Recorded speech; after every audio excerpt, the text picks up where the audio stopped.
Менің атым Мақсат. Мен мал шаруашылығымен айналысамын. Асыл тұқымда мал өсіргім келеді.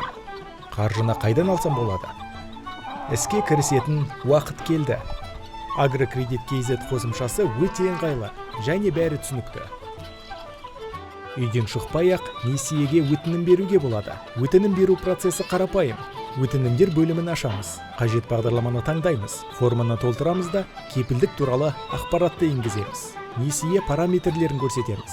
Мақсаты сатып алынатын жануарлардың жасы, жануарлардың саны мен бір басқа арналған құны. Барлық деректер толтырылғаннан кейін жүйе алдын ала тексеру нәтижесін автоматты түрде көрсетеді.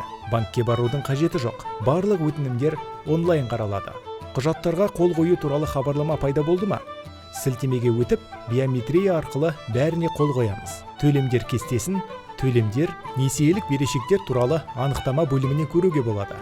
Несиені өз банкіңіз арқылы комиссиясыз онлайн режимінде оңай төлеуге болады. Менде банк центр кредит. Бірнеше қарапайым қадамдар, аз ғана уақыт және жоғары нәтиже. Міне, енді әңгіме басқаша. Агрокредит қосымшасының барына өте қуаныштымын. Ауылдағы бизнесті бірге дамытамыз.